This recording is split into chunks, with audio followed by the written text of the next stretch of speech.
watching Rogers TV.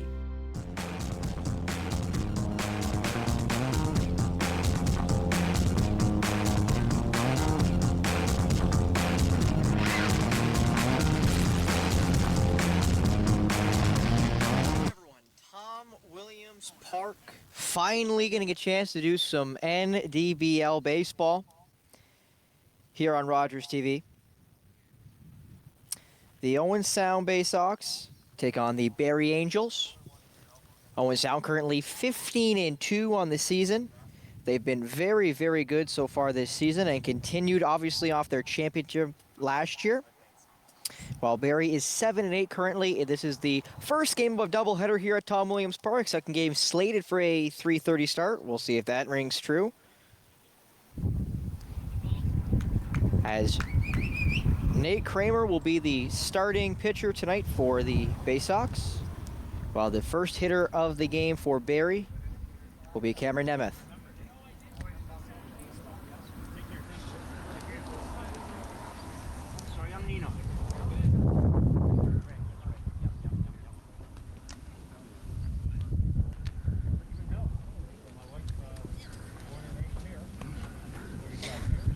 And I guess I should probably introduce myself.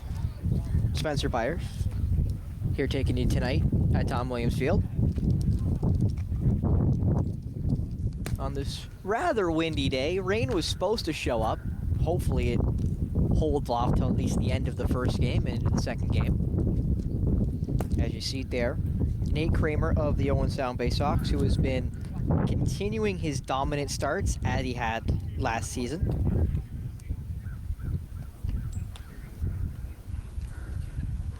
Nate currently has 21 innings played in 4 games. He has 3 wins and a loss, 21 Ks to only 7 walks, and has allowed 18 runs so far this year.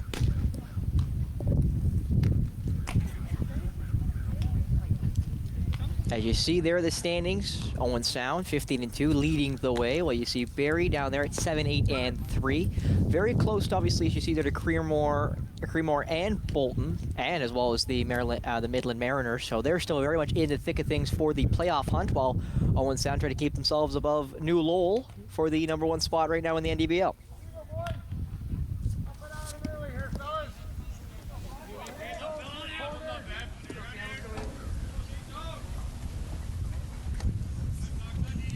As Cameron Nemeth comes off the bat.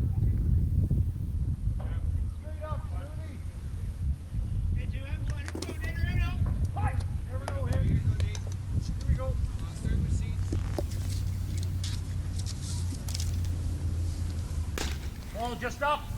And that one is up for ball 1.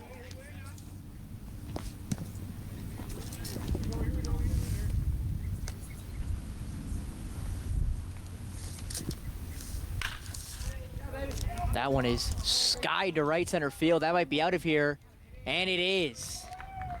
Second pitch of the game leaves the yard. Cameron Nemeth with the homer, and it's a leadoff one for Barrie. Couldn't start much better than that. That's only the 3rd home run for Nemeth this season. As now Nolan Thompson will get a chance to dish.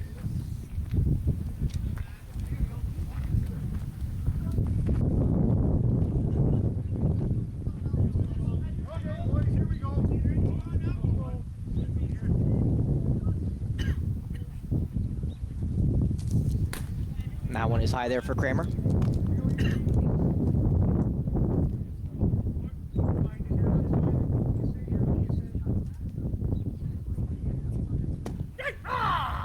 And there's a strike for Kramer.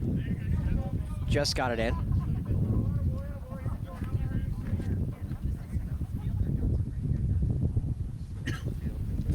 And that one is blocked there by Slater.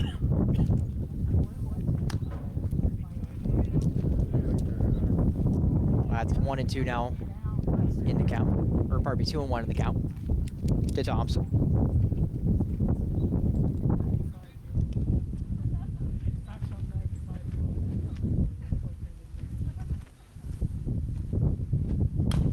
That one chopped, and it looks like it's going to go foul, and it does. So that runs the count 2-2 for Nate Kramer.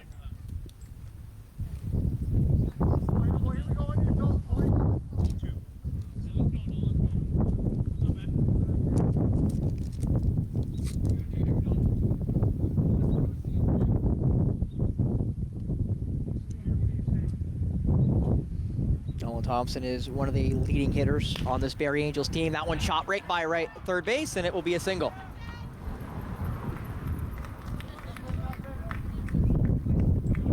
Owen Thompson singles to left field there as it came hot off the bat and went right by there, the third baseman in Adam Shaver.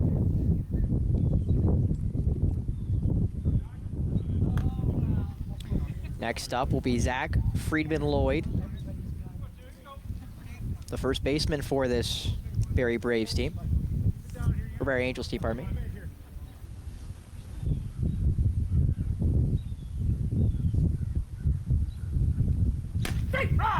And there's a strike for Kramer.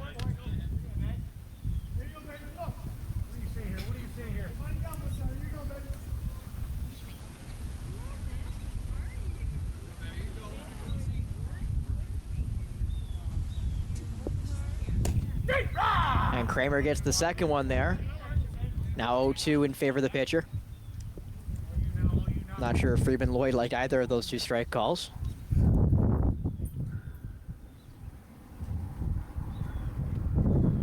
And that will be strike 3. 3 straight strikes for Kramer will sit down Friedman-Lloyd swinging.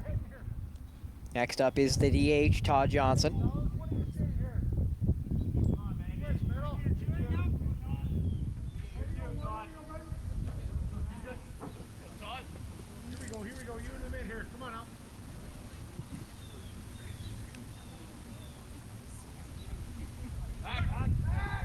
And there's a pitch over to post. Keeping Nolan Thompson honest.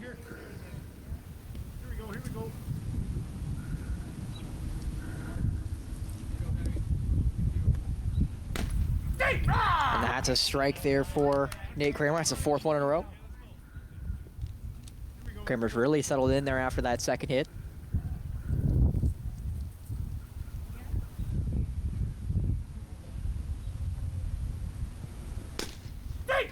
And gets the strike there on the outside corner.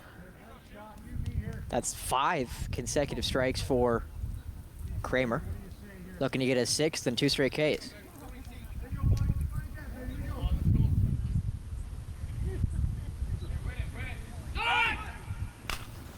And the hit and run doesn't go. Never heard that one land, so didn't feel like it hit my windshield.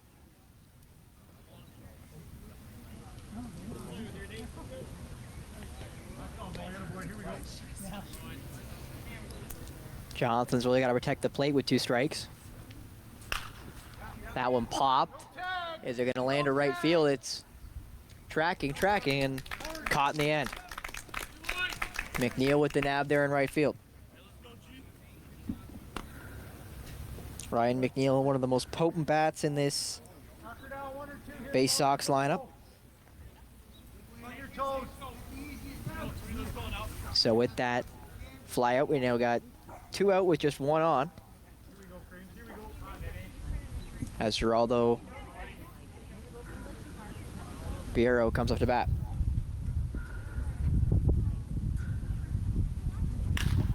And that one sent to right center field. It lands in. McNeil's going to fire towards second base. It'll be a single for the hitter while the runner at first advances to third. So now runners on the corners with 2 outs as Leo Contreras Severino gets a chance to step in.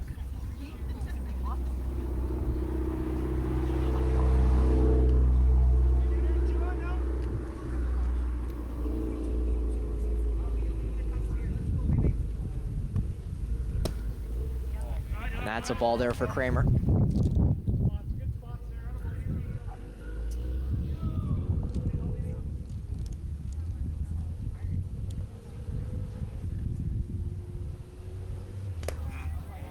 that one's just out there for Kramer. That's two. 2 balls, no strikes on this hitter.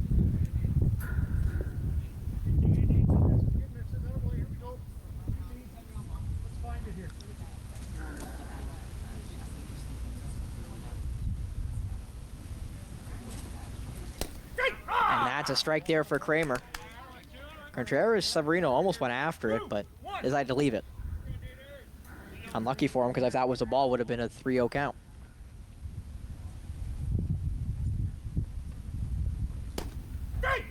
And that one's called the strike on Contreras-Severino, so quickly from 2-0 to 2-2. Chance for Kramer to get out of the inning with only 1 blemish.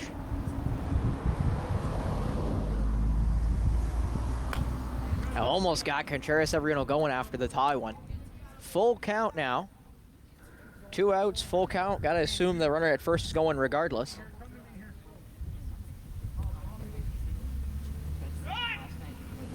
And Kramer misses, so that'll be a walk to Contreras-Severino.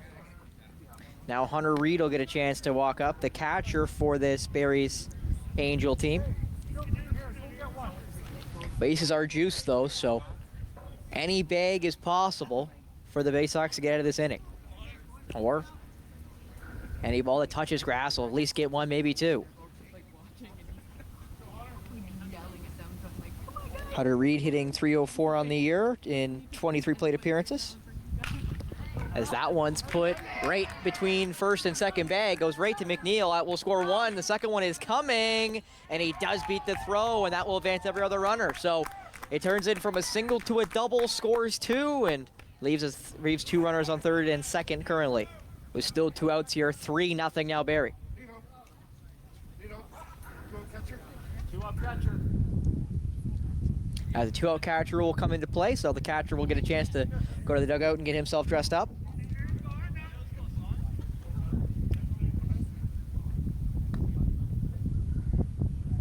As Saunders Moreau will get a chance to step in.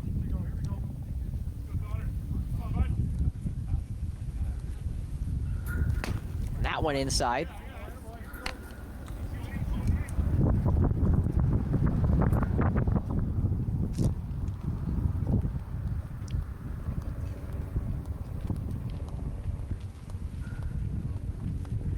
That's a strike right by Moreau. We'll mention this is the 8th hitter in the Barrie lineup, so they're 1 batter away from going 1 time through the lineup already in the first inning. That one's sky, but it's going to go behind us. I think that one may hit the school playground. 1-2 now for Nate Kramer.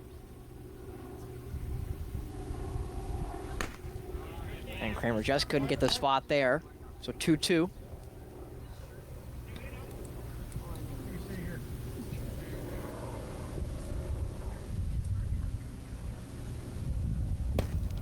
And doesn't get the strike call there, runs the count full again.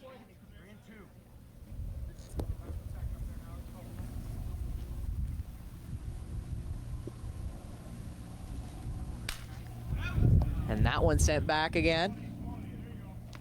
That one will bounce into the fence there, a couple Sarawak.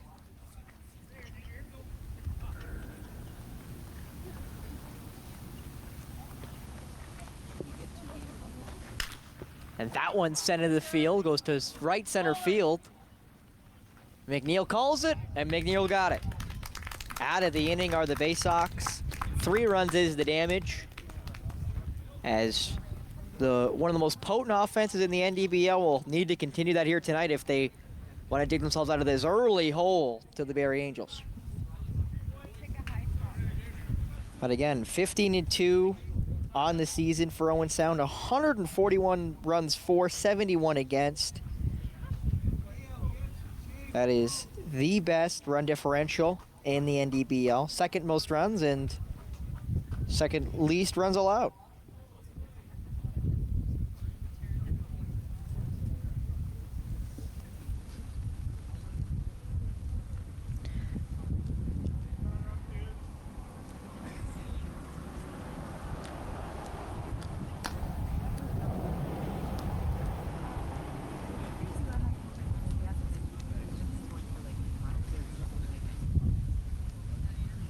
Jake Brennan, who's done a bulk of the innings for this Barrie team, will get the start today. 32 2/3 innings in 6 appearances. He's 3-1 on the year with 51 Ks and only 5 walks.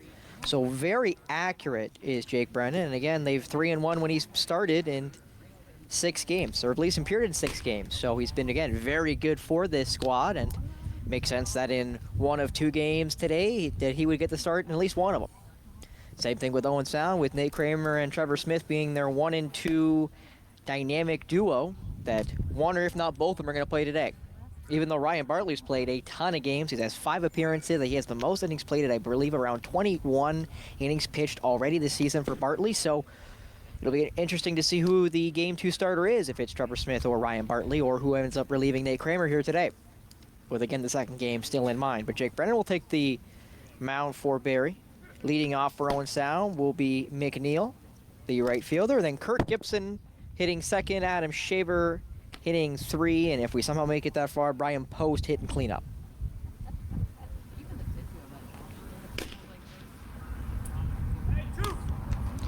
And again, Ryan McNeil hitting .485 so far this year in 33 at-bats.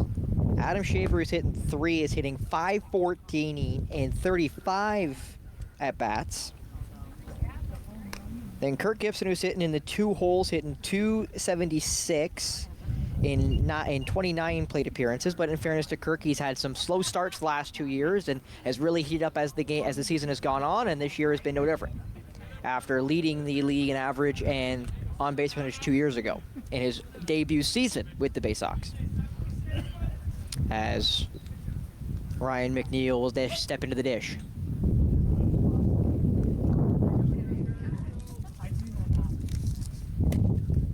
That one is outside for McNeil.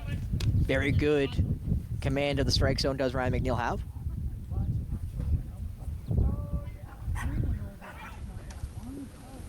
McNeil says that one into the backstop. Kirk goes to retrieves.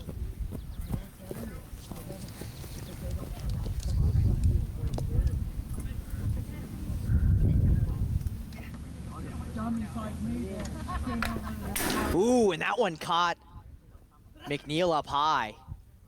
That's the 6th hit by pitch for Jake Brennan this season. He came in with more hit by pitches than walks so far this year, and that seems to continue as that one caught again McNeil up high. He looks no worse for wear. Obviously wasn't intentional. So McNeil will gingerly make his way to first base, and Kirk Gibson will step into the dish with his baby blue arm sleeve and shin protector, all in respect to his university team of the University of Toronto Varsity Blues. I believe won an OUA championship this year in baseball with Kirk Gibson at short. That one outside, Kirk lets it go. Another guy who has a very good command of the strike zone. Him and McNeil are maybe the 2 most patient hitters on the team.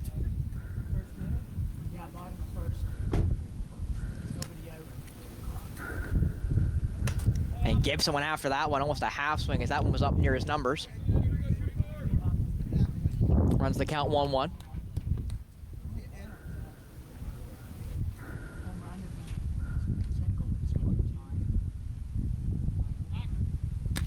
And a throw back to first base, keeping Ryan McNeil honest. We'll let Kirk Gibson's reset again. And in the hole is Adam Shaver.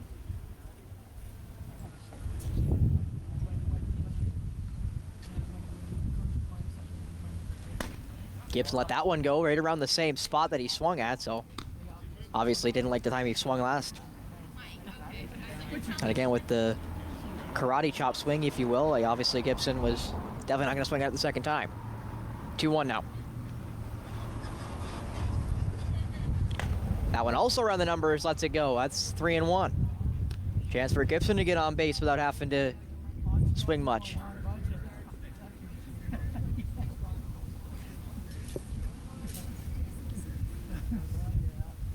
Something wrong. And Kirk Gibson gets it on the inside corner. Kirk almost went towards first base, and Al Brennan runs the count full with that one. Okay, maybe a little bit, but Must have just caught the inside corner of Kirk Gibson's strike zone. And that one he swings right through, and that will be the first out, and it's a K, and again, the 52nd of the year for Brennan. As now Adam Shaver will hit the dish. Again, Shaver, who has been very good for this lineup, has 4 home runs this year. Already hitting over 500, which is unheard of. And he is a lefty. He's I think one of the first lefties we've seen today. I don't think Barrie had a lefty, and I know he's the first lefty here for the Baysox at the 3-hole. That one well high, right around the eyes.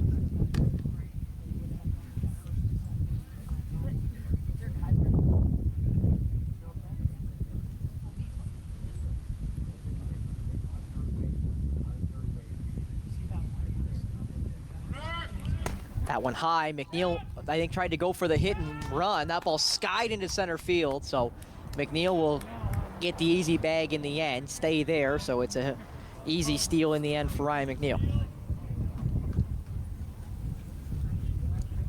And again, McNeil kind of hesitated because, again, it was a hit and run, I believe, situation between Shaver. He was 5 minutes late, no, not 5 minutes late, but he's in the dugout, he was still cursing, yeah. Yeah. Shaver. He was not happy. And that's a strike for Shaver.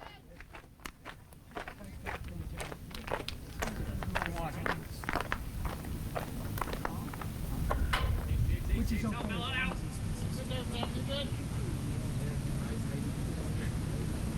That one also by the eyes, 2-1.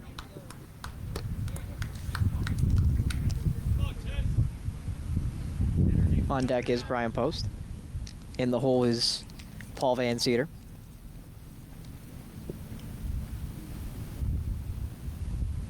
Oh, yeah. That one well by, and is that the walk? It is the walk. No, I didn't think they were. So Shaver will cruise the open bag as Brian Post steps in. Brian Post hitting .310 this year. Has 2 home runs on the season for the Baysox. A guy who's led the league quite a few times in home runs. And again, it's only .270 to the left field fence. And again, Brian Post as a righty gets a chance to just pop it over that little monster. That one right by his eyes. And again, with 2 on, if Brian Post can hit some grass, I know McNeil will be scoring, but hopefully Shaver won't be too far behind him.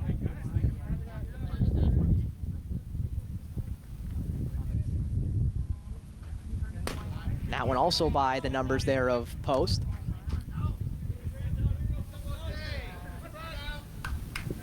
Brandon having a little bit of trouble right now with the location, just going a little high it seems like. He is. End of the month. And gets the strike there on Post, makes it 2-1. Ball, 1 strike.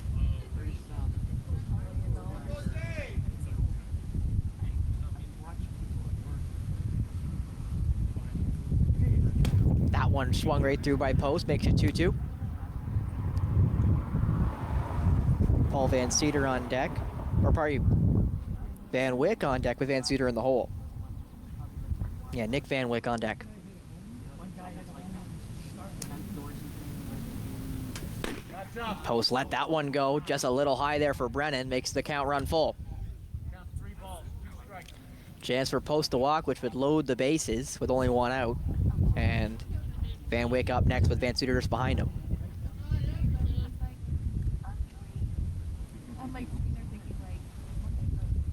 And Post swings through that one, and it's a second strikeout for Jay Brennan. Nick Van Wyck now hits the dish with Van Cedar on deck. So Nick Van Wyck could really use a hit, as he's hitting .353 on the year and only 17 plate appearances. That's 6 hits on the year. 2 walks not included in the average. As that one gets Van Wyck, must have just caught the outside part of the zone.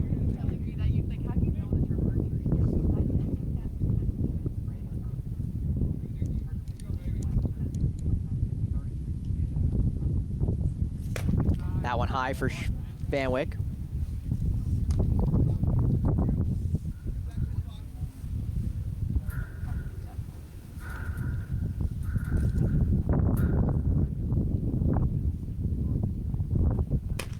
one right through Van Wyck. Makes it 1-2 with a chance for Brennan to strike out 3 Baysox and get out of the inning unscathed.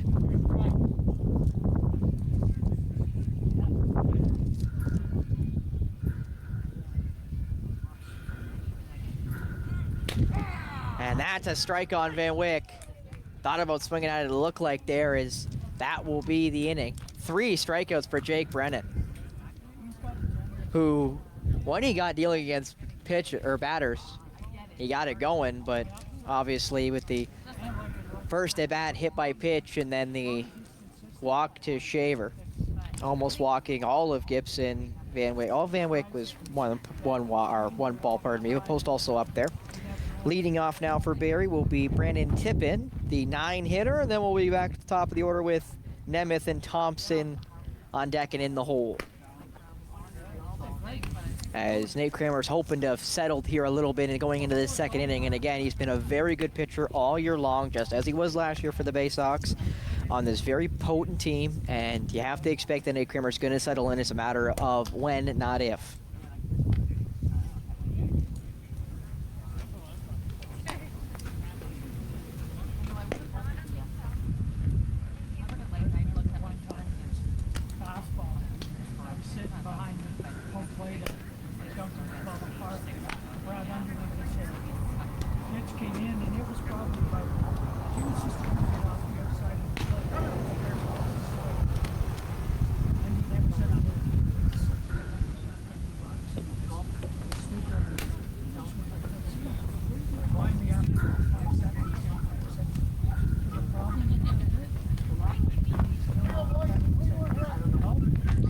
Tippin's only played 3 games, has 6 plate appearances, and only 1 hit in said 6 plate appearances, so Brandon Tippin could really use a hit here.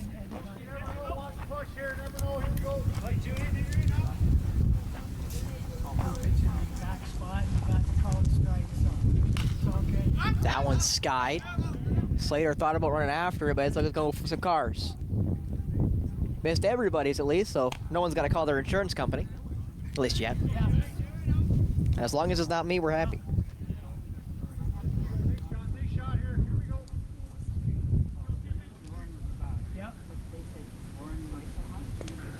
That one blocked by Slater. Wasn't sure where he blocked it to, but he was able to pull off a soccer goalkeeper slate by just slapping the legs together.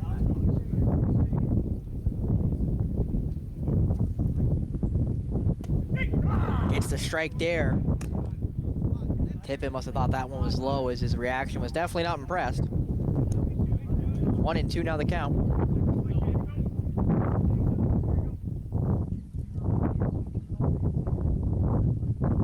And there is the strike 3 as Nate Kramer gets the K. And again, a much needed K there for Nate Kramer. As back up to the top of the lineup and the order goes Cam Nemeth.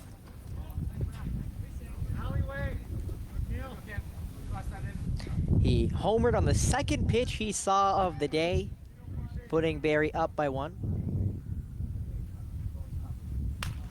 And that one skied foul. And it bounces into the street.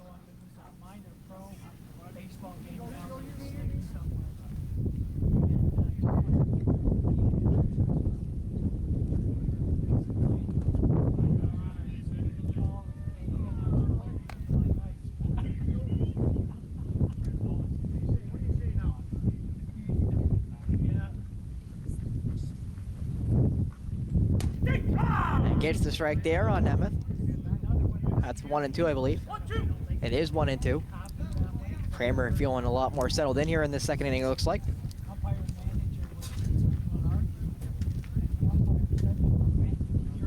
And gets the strike 3 call swinging. That's 2 straight Ks, looking to strike out the side here as Nolan Thompson gets to the dish.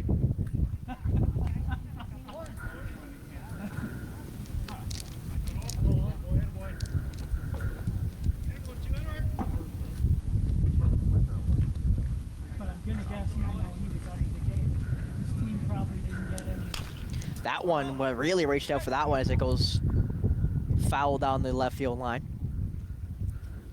Almost looked like he went croqueting there with how far he had to lean out and go low.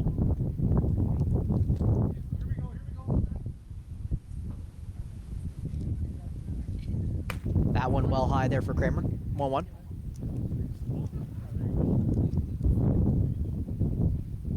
yeah, yeah. Haven't seen it. Yeah, just seen it. 1-1.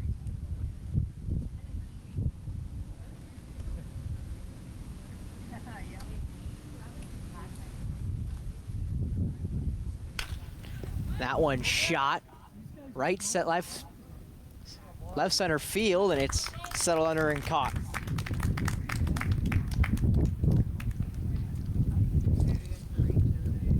And that is the inning. 3 up and 3 down for Owen Sound. A lot better inning for the Baysox as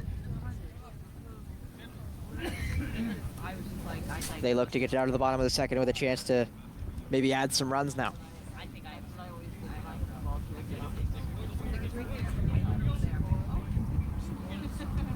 And I will mention, that's Trevor Smith in center field. He's hitting the 9-hole tonight. Obviously, again, Trevor Smith, one of the more potent pitching options on this Baysox team. Be interesting to see if he ends up pitching in the game 2 or even later in this game. I think there's something there with As up next for the Baysox will be Paul Van Cedar in the 6-hole. That's not because Paul doesn't hit very well. He's in 43 plate appearances, hitting .442, which, if you're not that good at math, which I haven't taken a math class in about 5 years, so I'll be included. 19 hits on 43 plate appearances for Paul Van Cedar. As up after him is Travis Bennett, who's hitting .417 in just 12 plate appearances in fairness. And then Greg Slater will be in the hole. yeah. No, they released from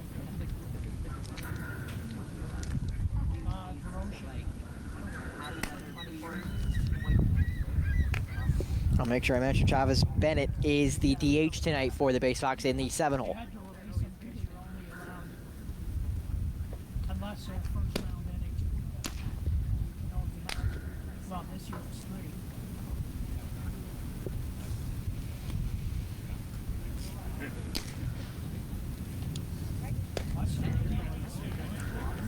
I only got 1.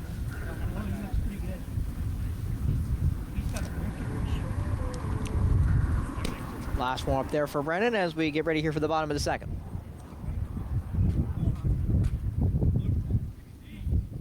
Hitless, I believe, are the Baysox so far. 2 walk, well, hit by pitch and a walk, or what got their ducks on the pond in the previous inning. And then 3 Ks by Jake Brennan, adding to his 51 he came in with. So now 54 on the season for Jake Brennan, who continues to just deal. As Van Cedar makes it to the dish. Strike 1 call. Just caught the outside part of the plate there, Van Cedar. Not bad. Start so far.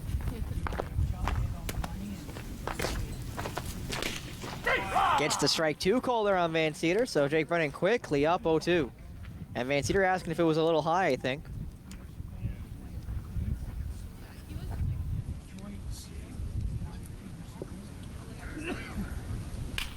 And that one protected by Van Cedar. Will it get down? It will not, as it is caught there by the second baseman.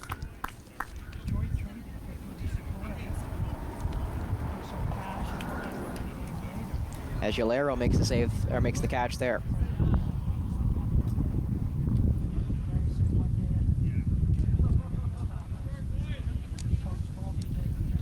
As now up is, pardon me, Steve Barrett up to bat is DH. He's hitting .378 is Steve Barrett. In 37 at bats, ball 1 to Barrett.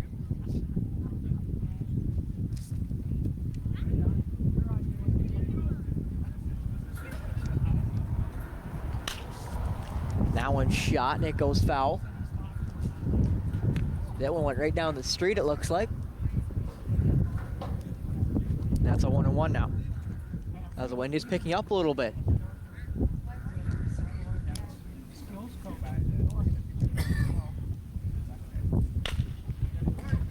Barrett shoots that one to short. Should be a good throw, and they got him.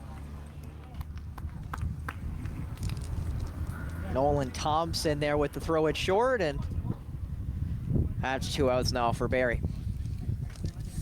As next up is Greg Slater, the catcher. On deck is Smith. And actually, pardon me, it looks like Ryan Bartley is the one standing in the on-deck circle. So I gotta assume Ryan Bartley is the one playing center field, which normally where he positions, but that's not what I have on my sheet, so a little bit interesting there. As Slater gets a strike one call. That one out. Oh, that one's a strike two call. Slater thought it was outside. The umpire disagreed. 0-2 now for Slater.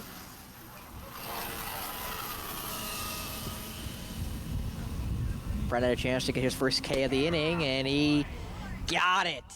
Slater down on 3 pitches, down looking, as Brendan ends the inning with the K. 3 up and 3 down now for Barrie as we go into the top of the third.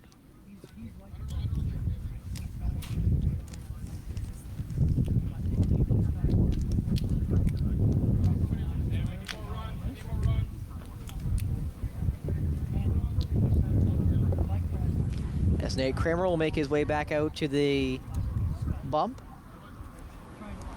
As Slater has to rush to get his catcher stuff on. As again, he just K'd out to end the second inning.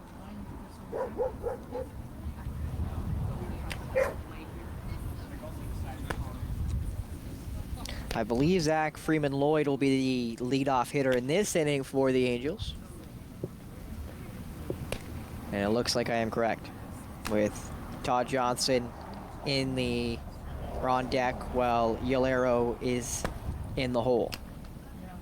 I'll make sure I correct myself. I did say Vero earlier, and that's because I couldn't tell if it was a U or a V, and it's a U, so it is Geraldo Yolvera. Or Yolvero, pardon me. I'll eventually get it right.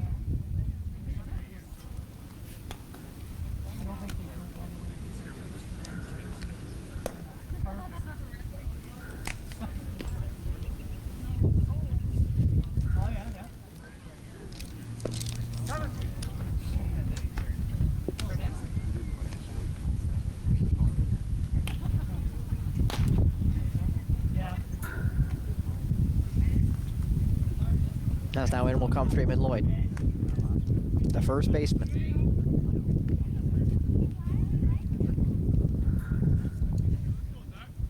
Who struck out in his first plate appearance back in the first inning.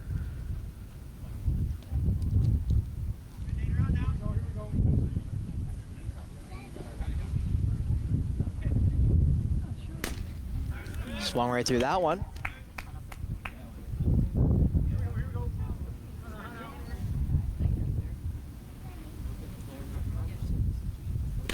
Strike 2 there on Freeman-Lloyd. Up 0-2 now on the first baseman.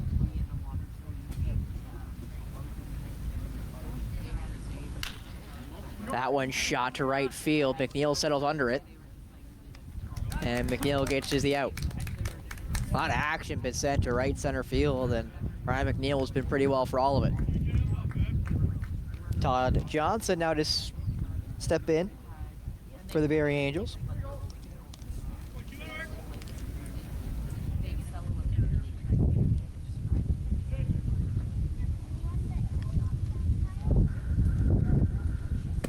That one outside there for Kramer.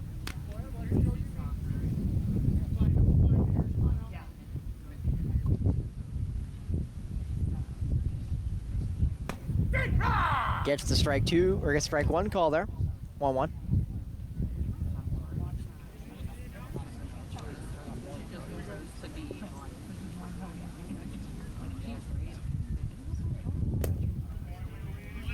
That one's low.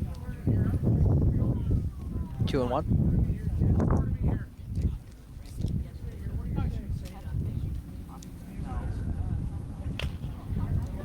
That one shot right to Kirk Gibson. Gibson settles it. A little bit low, but dug up there by Brian Post. Kirk maybe held onto it a little too long, but made a good enough throw that Post was able to take it out of the dirt. That is now 2 outs with, after the dish is Geraldo Yaliro.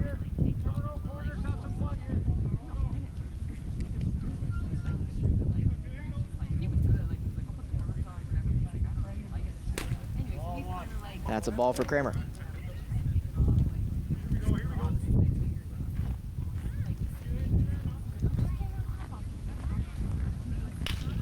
That one's shot.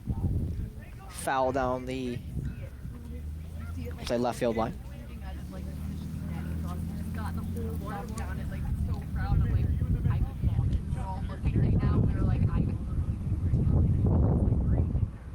Kramer with the strike 2 there. Swinging by Yaliro.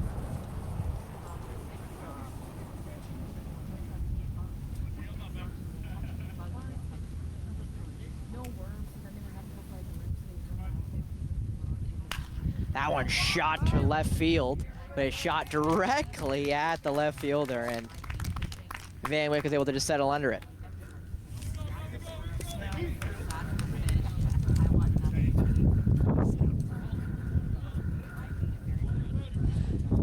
And I will make that correction. So Trevor Smith was put down as the center fielder and 9-hole hitter. It's Ryan Bartley. So Ryan Bartley will get a chance to step into the dish for the first time today, going into the bottom of the 3rd inning. Ryan Bartley not hitting as well as he normally has in the NDBL. Hitting .259 in 27 plate appearances. Does have 9 walks, however. So again, Bartley still very much good at getting himself on base. Just not hitting maybe as well as normal. But obviously, again, as I mentioned earlier, he's been pitching a lot more, so that also may not be helping. And whatever they're doing is working. They're 15-2 leading the way in the Northern Duffler Baseball League. So if it ain't broke, don't fix it. As back out comes Jake Brennan to restart this 3rd inning. Who again has been dealing tonight.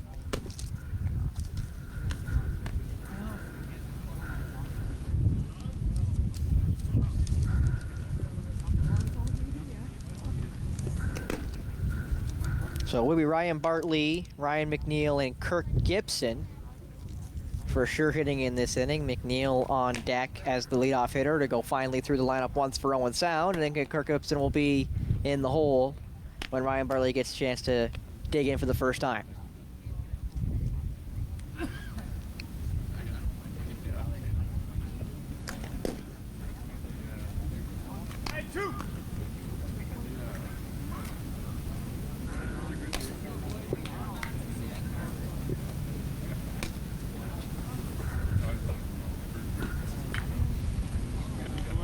Again, a very nice day here in Owen Sound. Rain was kind of forecasted most of the week for today, but it seemingly held off as Ryan Bartley will now dig in. I'm protected by the Rogers 10, or at least one of the Rogers 10s. As Brennan will get a chance to stare down Ryan Bartley for the first time. As it does feel like roughly 31 from what my weather app says, as Bartley sends that one well foul right towards the batting cage here at Tom Williams Park.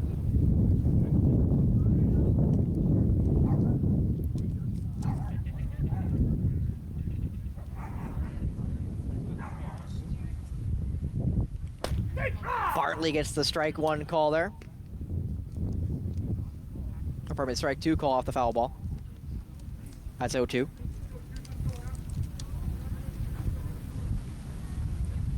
Bartley, one of 2 left-handed hitters in this Owen Sound lineup, but that one's touched in the dirt.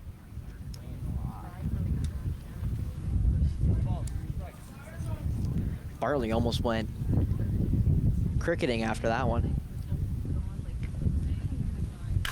That one again skied left. That keeps the count 1-2.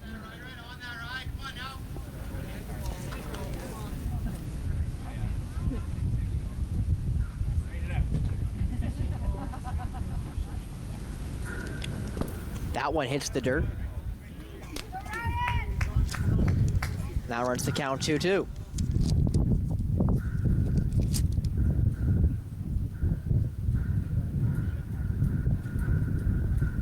Bartley sends that one into the backstop. Now making cameraman Dave move a muscle. I would have been running for the hills, even with the fence.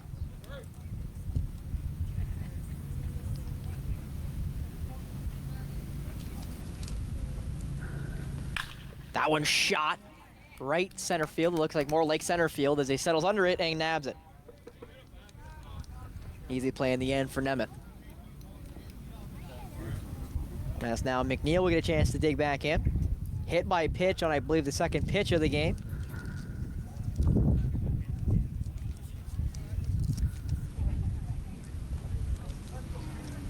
As Kirk Gibson hits the on-deck circle.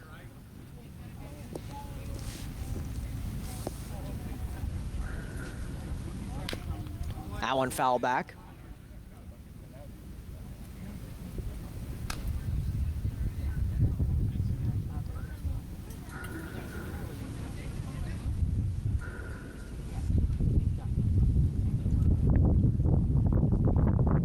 That one well outside.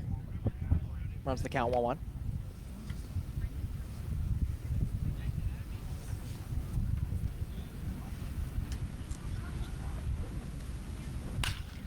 That one fired to right field. Will it land fair? It will not.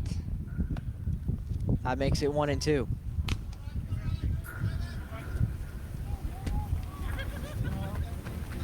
One ball, 2 strikes.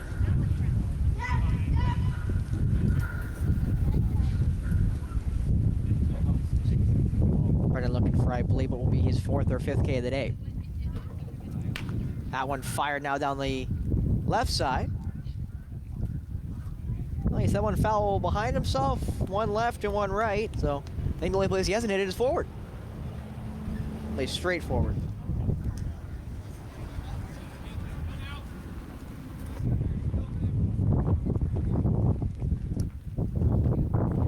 And that is a strikeout. Brennan got McNeil swinging there. Kirk Gibson will now dig in. He struck out his first at bat back in the first inning. Brennan continues to deal here for the Barrie Angels. And he has 3 of their 7 wins on the season in his 6 games played. That one low for Gibson.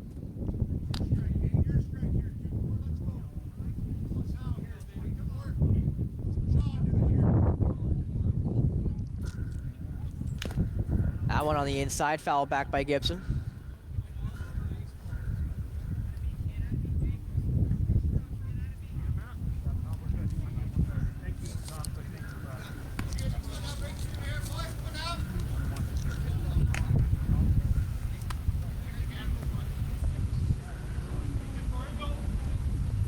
One-on-one count now to Gibson.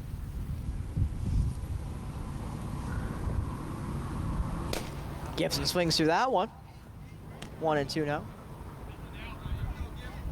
One ball, 2 strikes.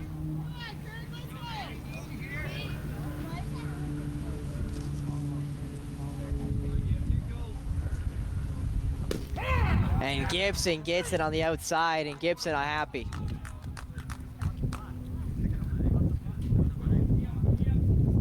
And that ends the inning. Brennan, I believe, with 6 Ks on the day through the inning, 3 innings of work, and the Barrie Angels starter continues to deal as Nate Kramer will come back out for the top of the 4th.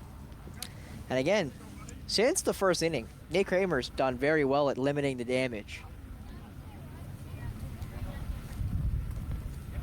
So as Nate Kramer has settled into this one, Jake Brennan has kind of stayed settled, and both offenses have been brought to a screeching halt. As you see there, Spencer Byers, myself, bringing you tonight's game from Tom Williams Park, all by my lonesome.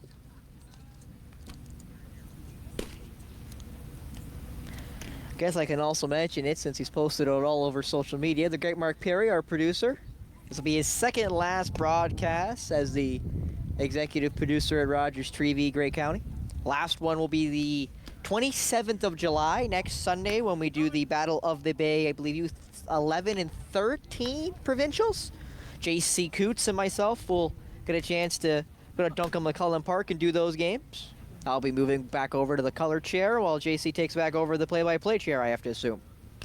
Games are at noon and 3 p.m. down at Duncan McClellan if you can make it down next Sunday, the 27th, or if you'd like to hear me and JC ramble for a couple hours. And I mean, myself ramble for a couple of hours while JC tells you what's going on.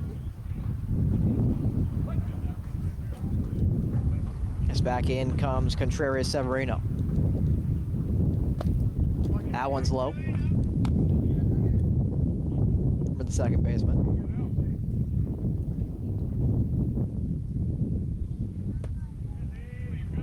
That one, I believe, also low, so that's a 2-0 count.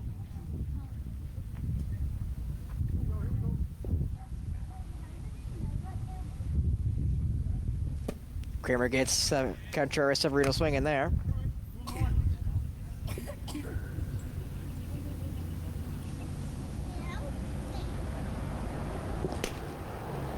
That one's a swing and strike. That's 2-2 now, the count. The leadoff hitter in this fourth inning. Severino is only hitting 194 in 36 plate appearances, and that's a strike for Contreras, a strikeout for Contreras Severino. As now Hunter Reed will dig back in. As Kramer has really settled in here. If I ever win the 50-50, even if it's Gets the strike there. Little nod from Reed. Acknowledging that was probably one to swing.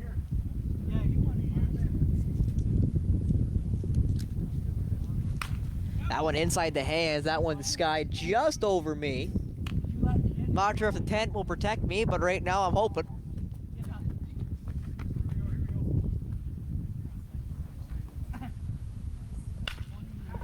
That one lined right to second base. Nice dive by Van Cedar. That's going to be a low throw. Dug out by Post, and that's an out. Great job there by Brian Post to take another one out of the dirt. the game he won it, we were kind of going up at the same time, and he lets me, being the nice guy, It's got to be nice to have a guy like Brian Post at first base where he can dig out some balls and make your throw look better. Yeah. As Moreau will get a chance to step back in for Barrie. 1 out away from getting us to the back to the bottom of the fourth here for Owen Sound is Nate Kramer. Would have been flying, and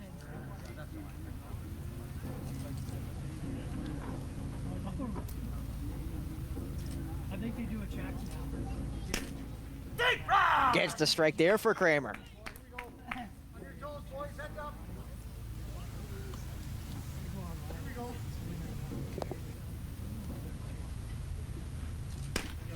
That one just high there for Moreau.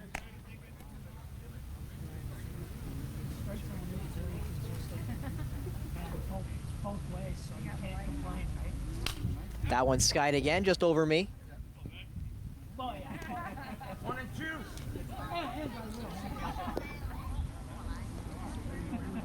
That's why I said That one by the eyes, 2-2. With 2 outs here in the top of the fourth. And Kramer says that one low, so runs the count full here to Saunders Moreau. Brandon Tippin on deck before we lap the lineup again. That one shot foul down the right field line, or down right field, I should say.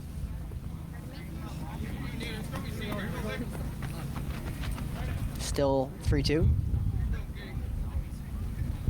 That one put finally in play, but right at Van Cedar, who makes the easy play to Brian Post. And that will end the inning. Adam Shaver will lead off for the Owen Sound Baysox, the one of 2 lefties in the Baysox lineup. Himself and Ryan Bartley hitting in the 9 hole, so it'll be Shaver, Post, and then Van Wyck hitting in the next inning. As you see there again, the Baysox are reigning champions in the Northern Dufferin Baseball League. And again, have continued that momentum from last year's playoff win after finishing, I believe it was 4th last year in the NDBL. They've continued that championship run of this year, going 15-2 so far, and holding the #1 slot in the standings.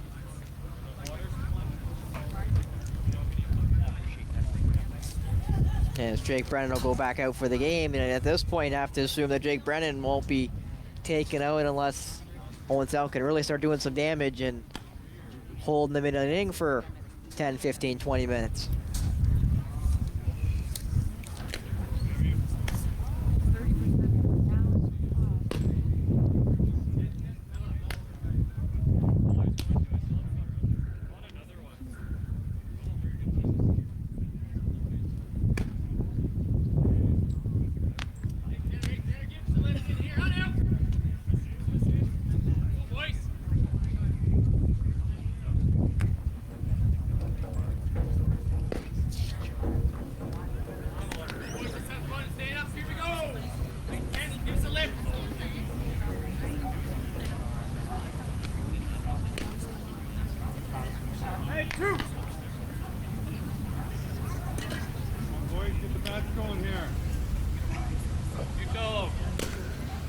And that is last one right there for Jake Brennan.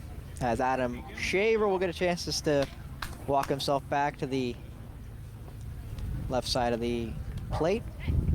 Again on deck is Brian Post, and then Van Wyck in the hole for the Baysox. And again, Adam Shaver hitting .514 with an average, 18 hits on 35 at-bats, including 4 home runs. He also has 11 walks on the year, so Shaver has just been raking this year for the Black Shirts. That one inside.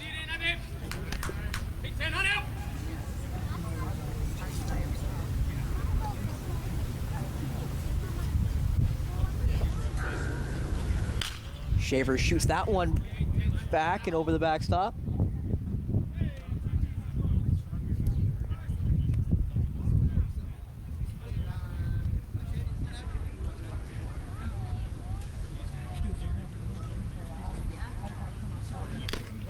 That one swung through. You see there, Shaver is leading the league in average. Ryan McNeil looks to be top 5 with his .485. So again, this Owen team is very potent. And Shaver just fouled that one off. Again, basically just about a half swing just to make some contact.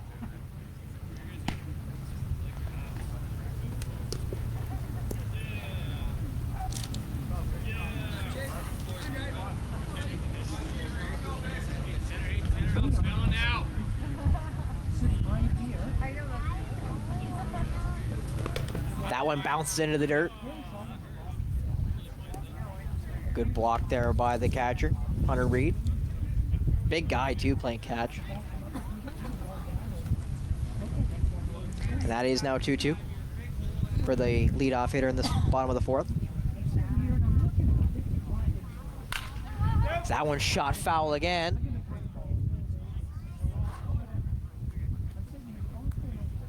Didn't hear a car alarm, so not mine.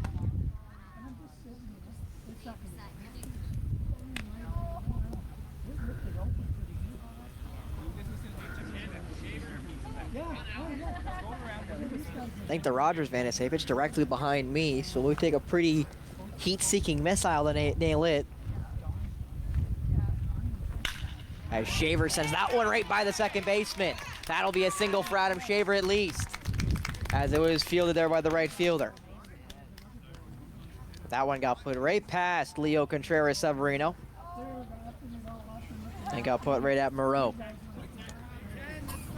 So now in comes Brian Post. Only 2 home runs so far this year for Brian Post, but has led the league multiple times in home runs, so the power is always there for the first baseman.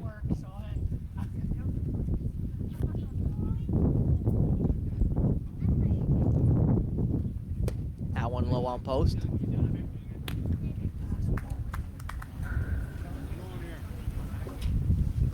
As you see there, Shaver on first base, not much of a lead.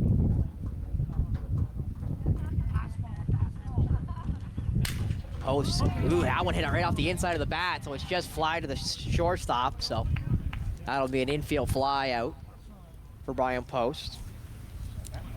Next up will be Nick Van Wyck with Paul Van Cedar on deck.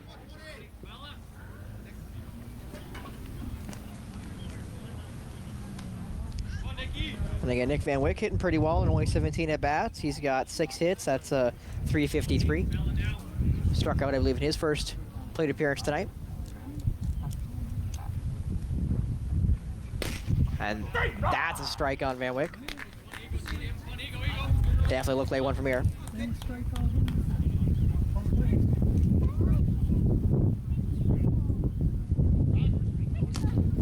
Little pitch back there at Shaver, keeping him honest at first base.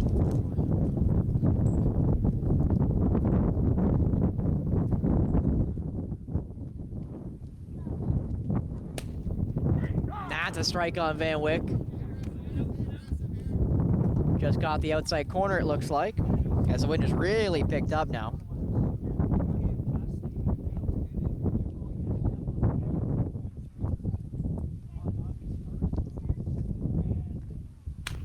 Van Wyck sends that one foul right into the Barrie dugout.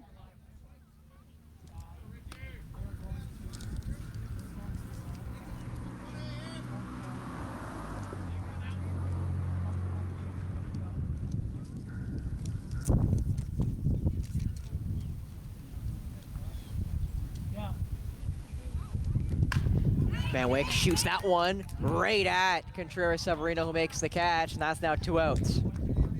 As Paul Van Cedar will step in. On deck is Steve Barrett, the DH.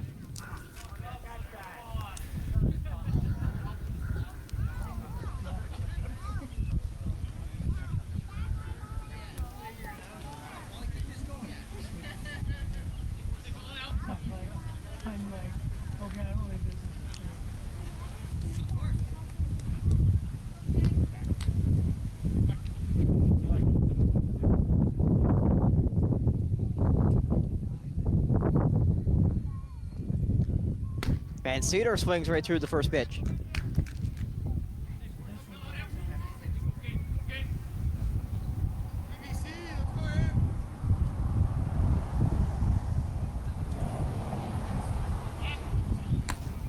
Pitch over there at Shaver. Easily slides back.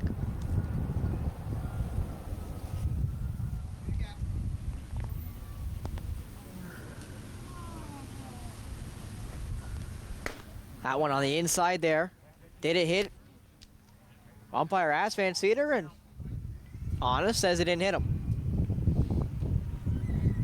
Definitely was close to the elbow, though, but with no protector for Van Cedar, I think his reaction would have been a little more visceral if it hit him.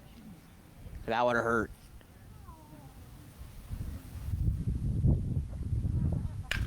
That one chopped right to short. And that one goes right by him. Shaver thought about going towards third base, but it didn't get that far to the grass. They were basically able to catch that one up, as that one just looked like it went right through the shortstop there, Nolan Thompson. Lucky for him, Hilaro was there to pick up the garbage. Yeah, it just skipped under his glove. Maybe thought Odd Hop would handcuff him, or just didn't get the glove low enough. But regardless, it's it's a single, but not sure what the real score would call that an error or not. I'm not an official scorer and don't even play one on TV. So now runners on first and second. Barrett up to bat. 2 out in the bottom of the 4th. Barrett swings through the first pitch.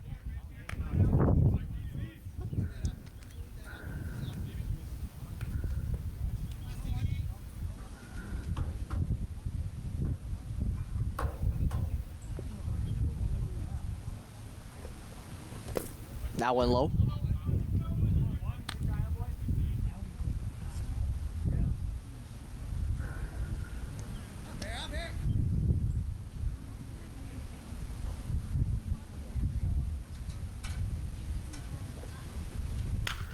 Barrett sends that one foul.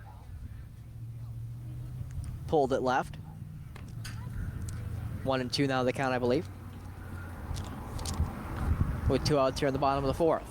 Owen could really use a hit here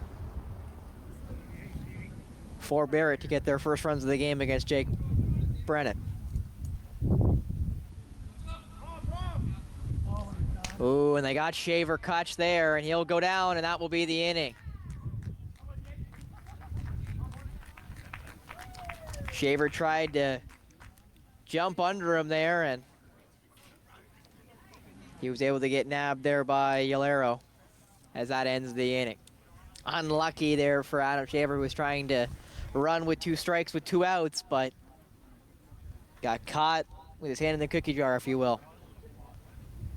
So Barrie will have to wait to finish, or I guess restart his at-bat in the bottom of the 5th as Barrie comes back out to hit here, who have done all their damage in the beginning inning with a solo shot by Cam Nemeth on the 2nd pitch of the game.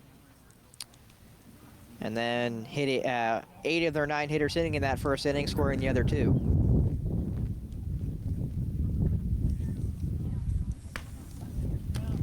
And since that first inning, Nate Kramer has really settled in and gotten himself a pretty good outing. But with so far no run support, it is in line for a loss. Just his 2nd of the season. Just the 3rd of the Owen Sound season. If they can't find a way to put themselves on the board and get some runs past Jake Brennan. Yeah, they ran the line.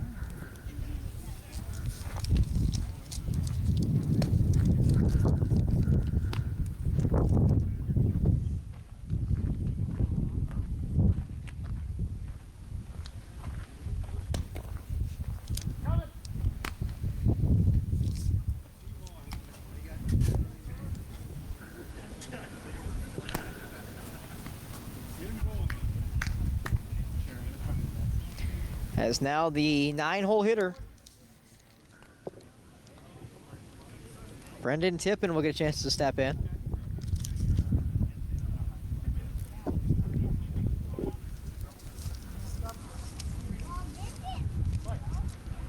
Tippin, I believe, striked out back in the 2nd inning as he let it off, just as he is here in the 5th. That one's skied. Chance to play for Paul Van Wyck, and Van Wyck got it. I believe he called it because Kirk Gibson did hold up there. Gibson was coming with a full head of steam, but Van Wyck beat him there. And again, just showing off the range of a young guy like Kirk Gibson, making the run from deeper short to almost make the play there beside Van Cedar. And also just showing the instincts of the great shortstop for the Baysox, Kirk Gibson, just knowing where to be. That one low.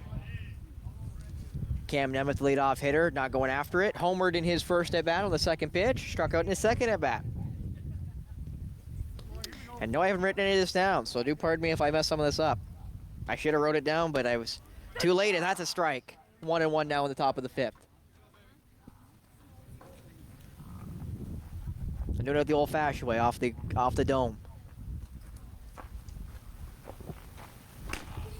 That one outside there for Kramer. Make it 2-1. On deck there is Nolan Thompson for Barrie.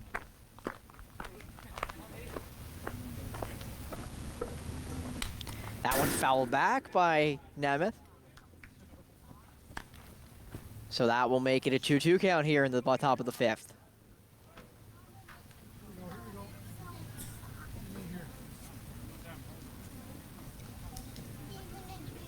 And there's the strike 3, another strikeout for Kramer. 2nd strikeout of the day for Nemeth. As back in comes Nolan Thompson.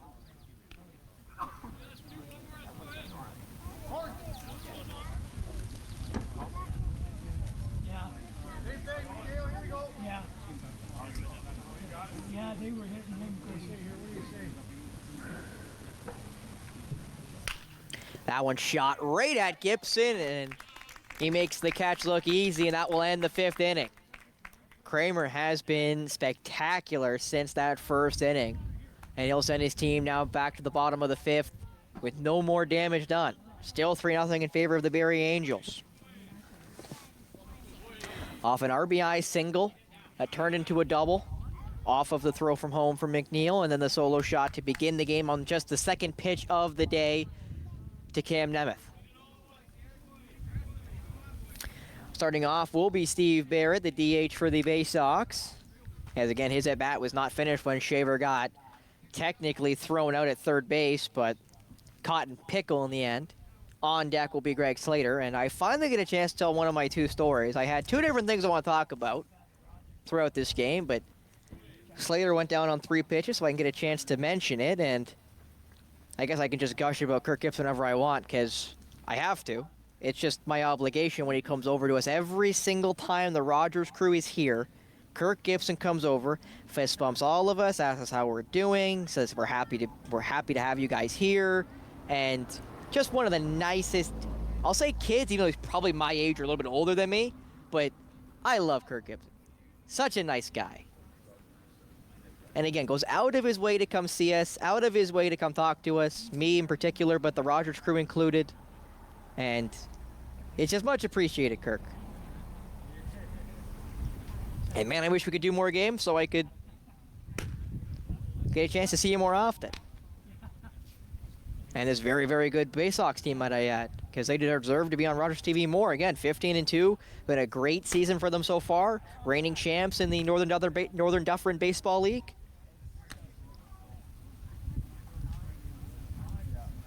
So it'll be Barrett, Slater, and Ryan Bartley hitting in this inning at the very least. Bartley, the 9-hole hitter, so if anyone can make it to a bag and not get thrown out, it means Ryan McNeil, the leadoff hitter, will come back up for the 3rd time tonight. McNeil's got a hit by pitch and a strikeout tonight. But Barrett, I believe, just struck out in his first at-bat.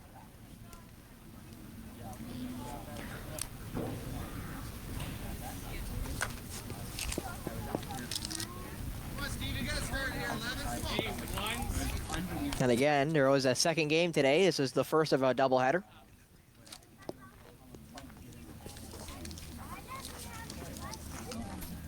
The second game is about a 3:30 start. Right now looking like we're probably going to ring true to that, as that one's high for Barrett. Ball 1 for Jake Brennan. In this first at bat in the bottom of the 5th. As the Great Mike Prairie hands me all my stat sheets, so I won't have to look at my phone too much as I zap its battery here at Tom Williams Park. In fairness, I've always got a charger in my on-air bag, so I'm always prepared. You just never know when you're going to need a phone charger. Or somebody else may need a phone charger. That one's outside for Barrett. And that's 2-1 now the count.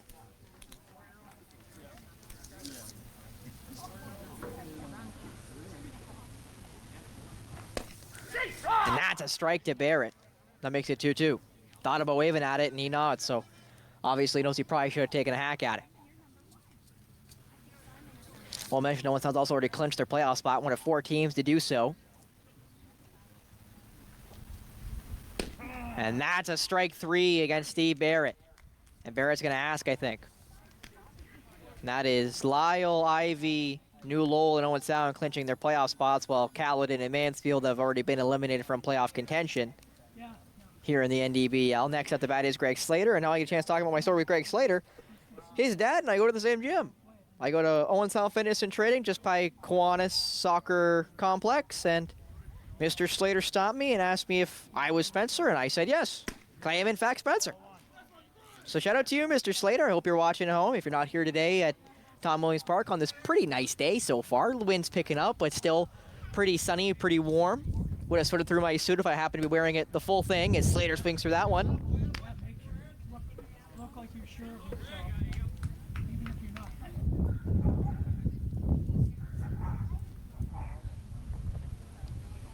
And Slater puts that one right up the hole, and it's a single for Greg Slater. That one shot right over second base, as now Ryan Bartlett will get a chance to dig back in for his second time of the day, and he'll go back to the lefty spot, one of the 2 lefties in this lineup. So again, shout out to you, Mr. Slater, and I will make sure I say, now without the Mohawk, I am definitely not as easy to notice. But if you do see me in public, don't be scared to come up and say hi and say I do a good or bad job. Because it's always nice to know you do a good or you need to improve somewhere. Because you always need to get better. As that ball is thrown into the dirt, Bartley lets it go with 1-0.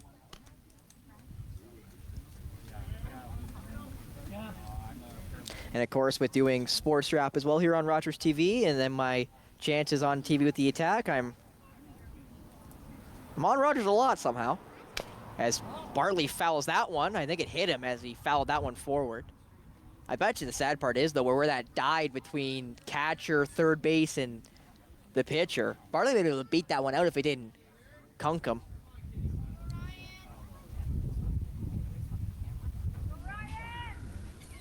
As Bartley is now 1-1.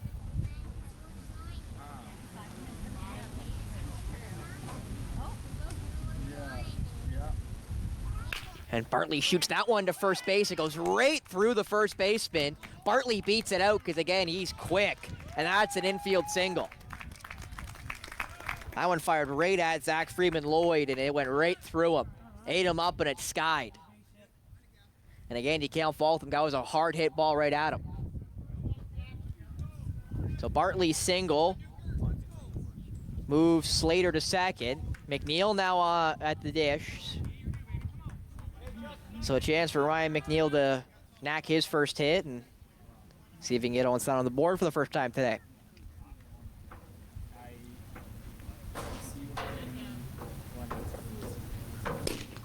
And that one's just outside.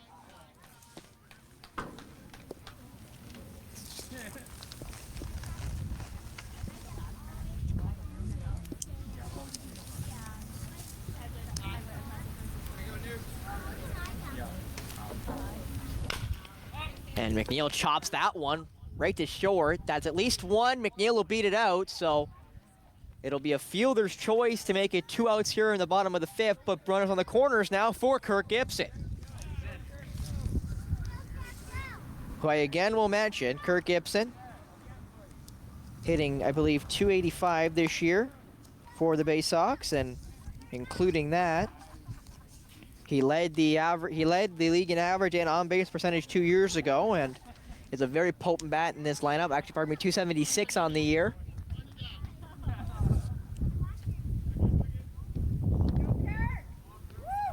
And Kirk's got 1 home run this year, and I believe we were here for it.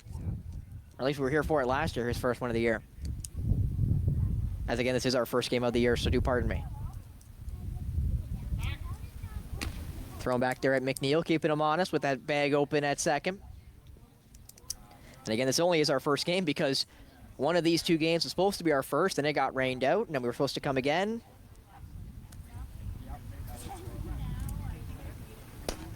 And that's a strike against Gibson, and he knew it.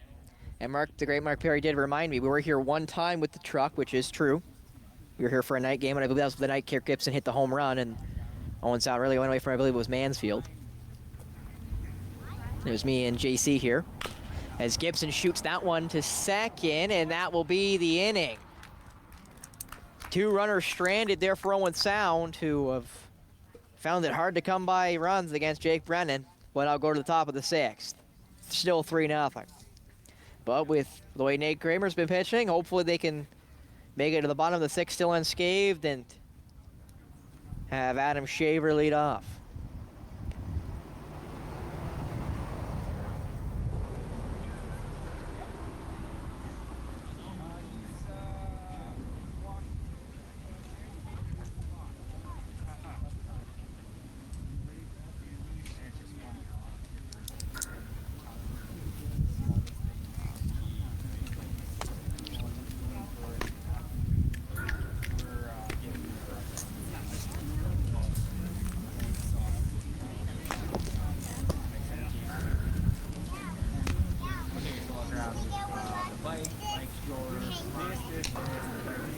And again, you have to wonder for both teams as we go into the top of the 6th here in Game 1.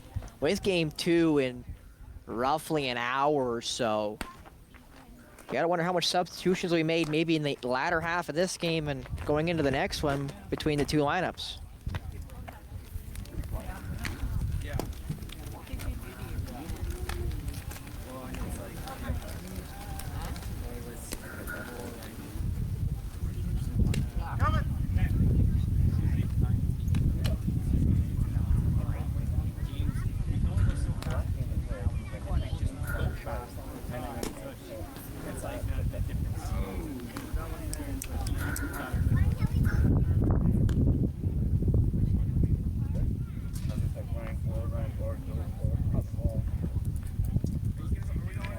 As now leading off for Barrie.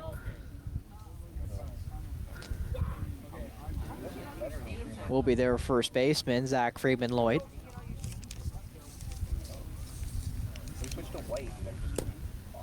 That one's outside for a ball.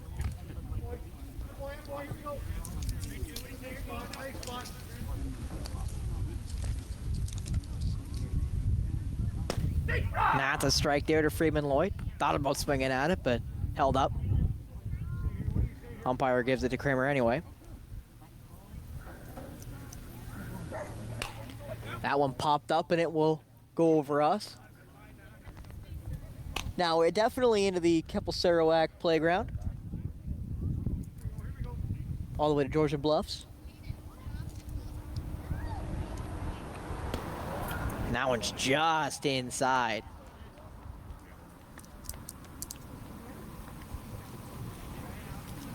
That runs, I believe, the count 2-2. That one again sent foul. And again, that time into the fence, not making it over its way to Keppel-Sarawak. As it stays 2-2 here in the top of the 6th.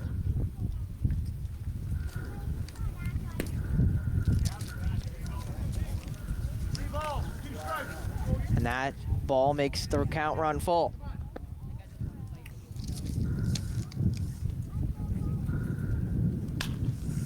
And that one fouled again over and right.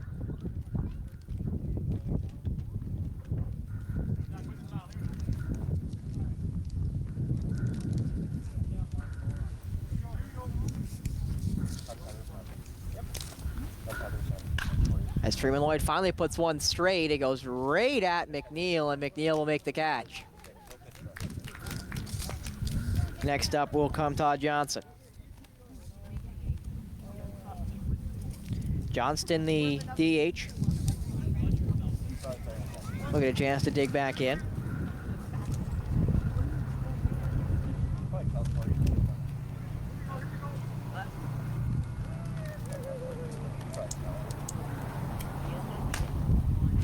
That one's a ball.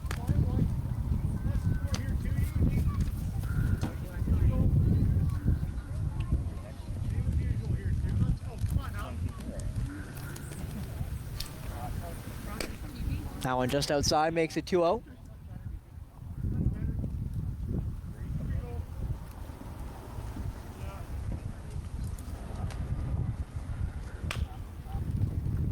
And that one fired right at Paul Van Cedar, who will make the play, make it easy to Brian Post. That's the second out of the inning. 2 outs now on the top of the 6th as up will come Geraldo Yolero.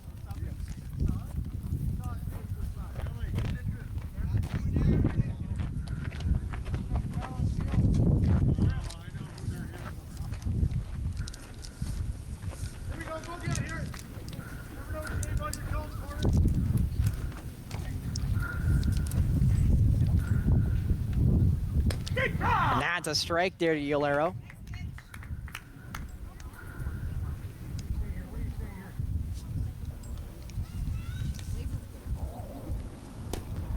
And that one just outside. As again, Barrie are still in contention for playoff spots here. Not that far away from 5th. Only 3 points separate them in 8th to the fifth place team, as that's caught by McNeil, and that will end the inning. 3 up and 3 down for Owen Sound again. As back out to lead off will be Adam Shaver. Brian Post will be on deck, and Nick Van Wyck will be in the hole as bottom of the 6th approaches. Owen Sound's got to find a way to get some runs on the board.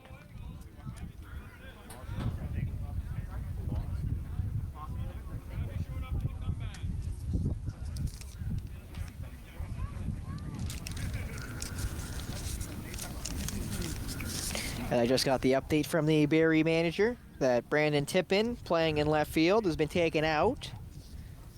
And Darcy Moss will be put in to left field in the 9 hole.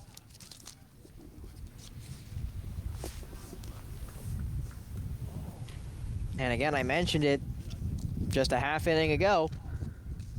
Substitutions are expected to be made as this game comes to a close, as well as, again, being prepared for the 3:30 start of Game 2 today. As both these teams have quite a few reserves. Owen Sound's got 10 guys listed on the bench today, while Barrie's got 7, so not to say all of those guys are going to get a chance to play today, but you have a pretty good estimation that a lot of them are going to get their chances to dig in and get some swings. And or stand in the field and get a chance to field. As Jake Brennan comes back out for the bottom of the 6th, as again he's allowed no runs, some hits, couple walks, and a hit by pitch, but has been dealing. Not as many Ks as I think he's normally used to with, again, the 51 he came in with. I believe he's only got 5 or 6 on the day, but an out is an out.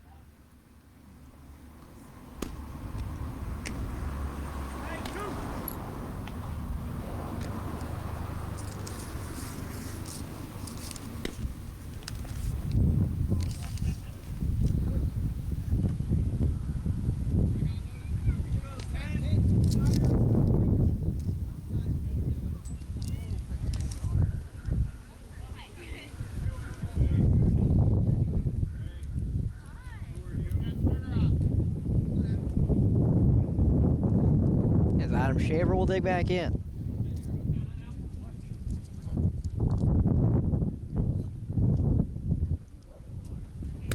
Shaver swings right through that one.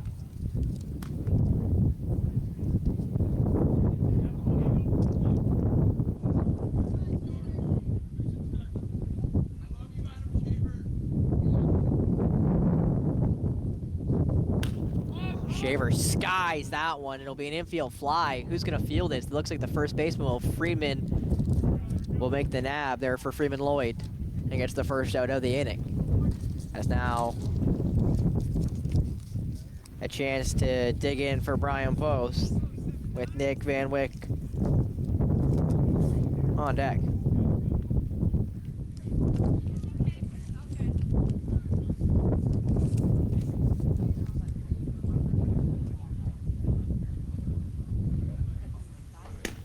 Post swings at that one and it misses.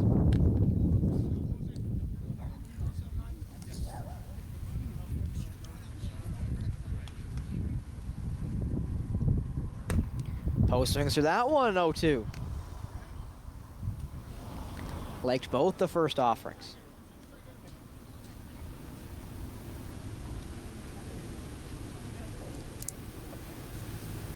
Post lets that one go by.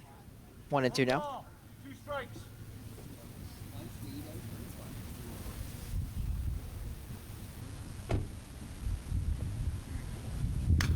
Post fouls that one back to the backstop. Again, Dave, not moving. He knows what's in front of him. Wouldn't matter to me. I'd still go running and ducking. Post lets that one hit the dirt, so that's 2-2.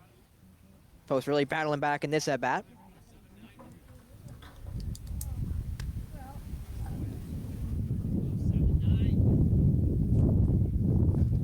Post will shoot that one right to third base.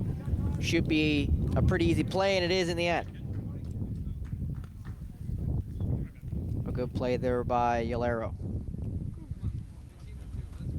As now Nick Van Wyck will dig in to out turn the bottom of the 6th. Again, we're going for 7 innings here, so Owen Sound down to maybe their last 4 outs of the game.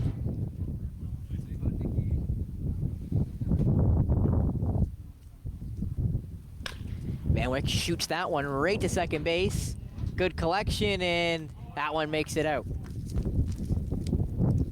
Good throw there by Contreras Severino. Will sign us to the top of the 7th.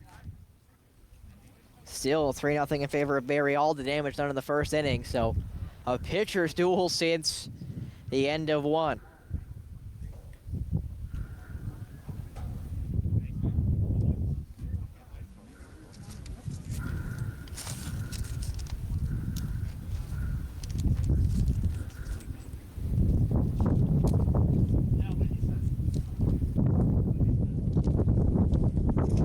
as Nate Kramer does come back out for the 7th.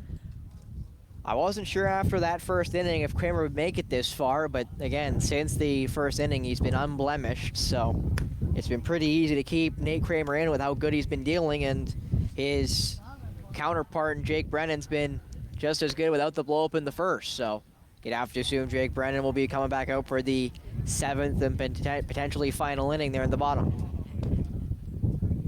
But obviously, Kramer's got to get himself through this top of 7, preferably unscathed for Owen Sound, who again have had a really hard time creating any amount of offense. Stranded 2 runners in 2 separate innings, but other than that, it's been pretty good work by Jake Brennan. As leading off will be Leo Contreras-Severino, the guy who ended the last inning.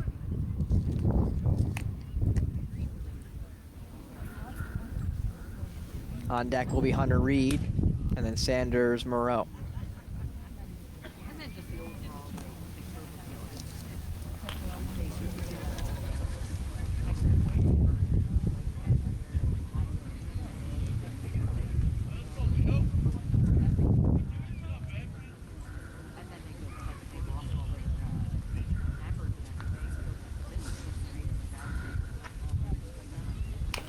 That one basically handcuffed him. Got to be charged though by Gibson. It was a really low roll, and it's going to get there.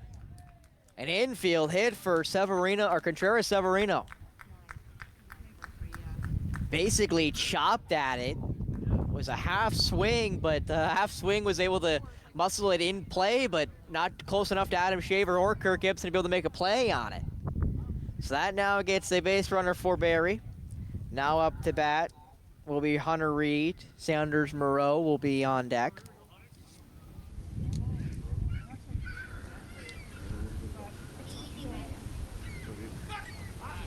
Throws it over there, keeping Contreras-Severino honest.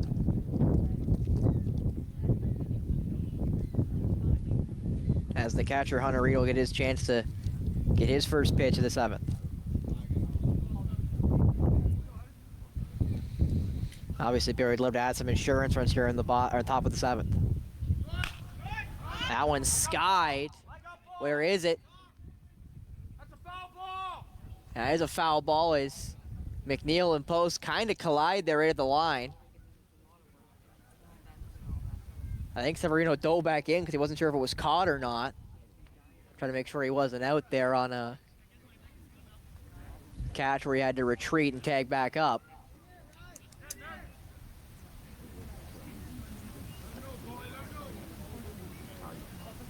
Here we go. What?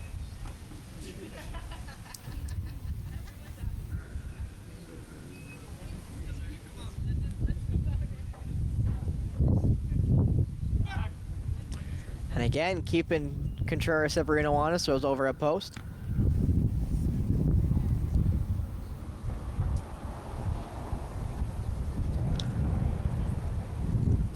Severino will go. It's basically a pitch out. Will they get him? Will just beat it out there. Kirk with a good swipe, but the throw put him on the other side of the bag. So that's a steal there for Contreras-Severino as Hunter Reed will now have a count 1-1.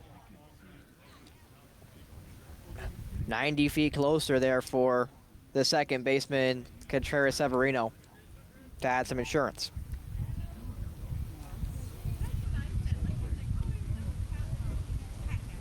That one high, 2-1.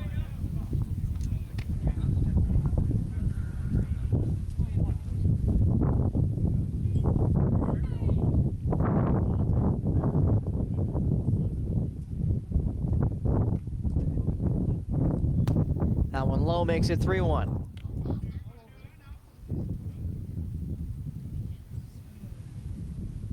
Here we go.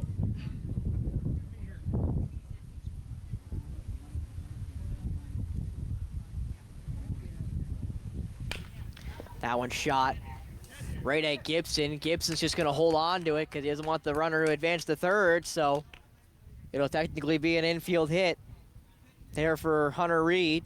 First and second, no out as Sanders Moreau will get a chance to stay in.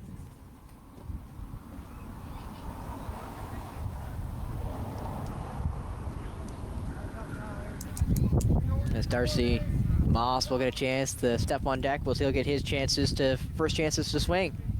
As he got subbed in for Brandon Tippin in the previous inning. And wait a second. Don Barley's going to go talk out to Nate Kramer. They might be pulling him here. With no outs in the top of the 7th, or it could just be a conversation here. As the entire infield converges, Bartley isn't seemingly taking away the ball here, so it is just a conversation with his starter, Nate Kramer. Obviously, for both sides, the less pitchers you use in this first game, the better, because the more guys you'll have available for the next one. And with the 3-0 scoreline, it's not like Kramer's really given up a lot. And again, he's given up nothing since the first, so he's had 5 clean innings. As Don Bartley goes back to the dugout, Nate Kramer will settle back in here with 2 runners on and no out.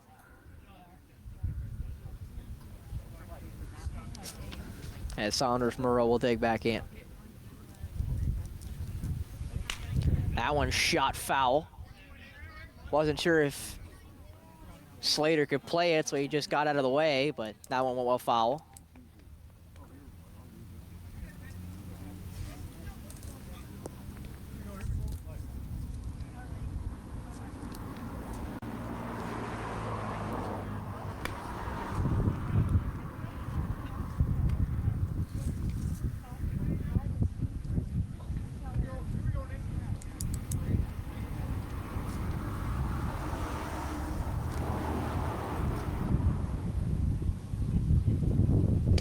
That one got him swinging.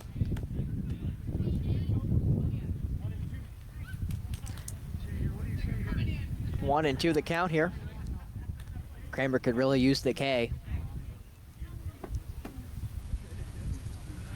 That one just hit back there by Saunders Moreau. Will keep himself alive here, still 1-2.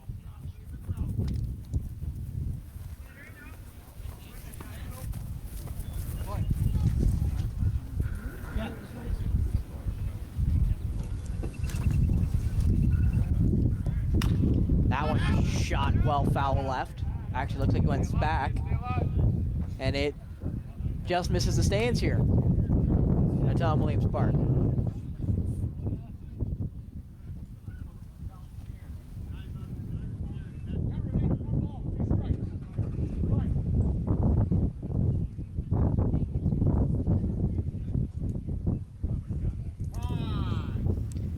Time called.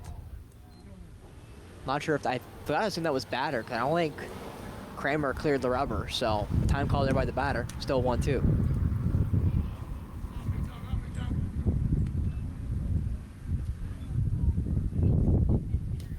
That one well high there for Kramer, now 2-2.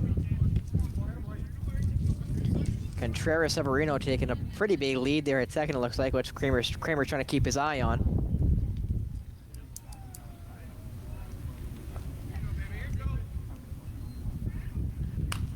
That one again fouled back as that one went towards the inside part of the plate. Keeping it 2-2 here. Moreau's held off the last couple of pitches, so again, keeping himself alive here and keeping Kramer from his first out of the inning.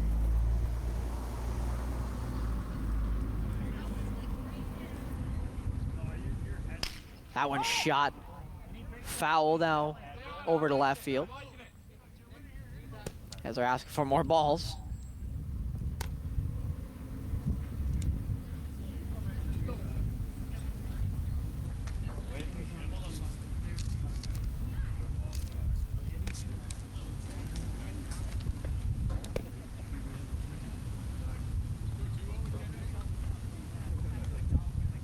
Count stays 2 balls, 2 strikes. Play. Here we go, here we go.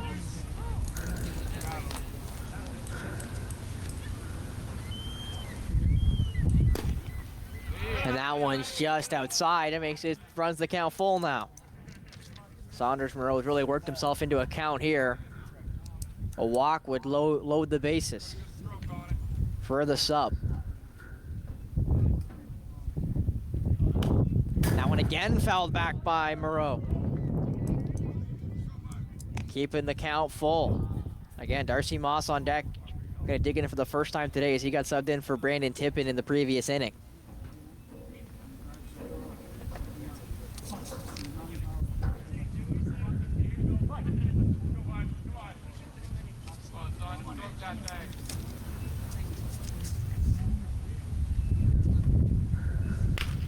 That one finally put in play. Awkward hop at Gibson, and that's going to single and get to everybody. Ball just skied right in front of Kirk Gibson, right on his doorstep. And that juices the bases. No outs for Darcy Moss. And again, this will be his first attempt to swing. And actually, pardon me, it looks like Contreras Severino scored. Oh no, pardon me, he was out.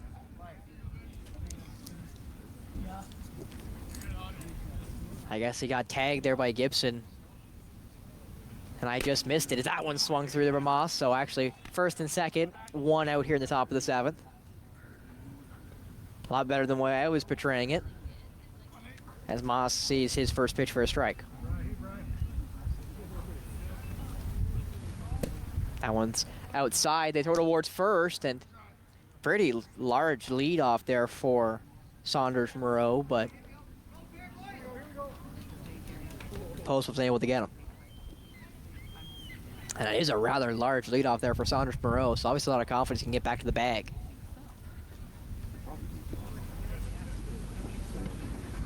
As Darcy Moss steps back in.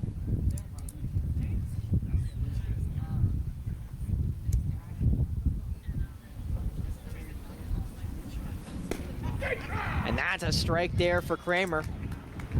That's his second at Moss. 1 ball, 2 strikes here at the count.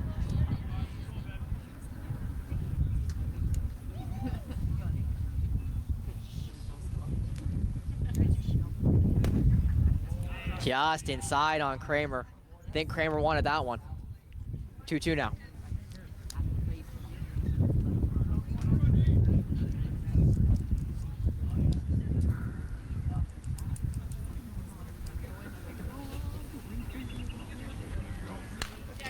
That one fouled back by Moss.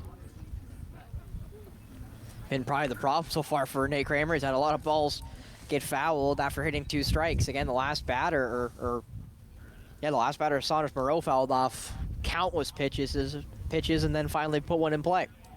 And was able to reach safely. That one low. Almost went after it there, did Moss, but that'll make it count again, or full count, 3-2. Just as he had to Moreau.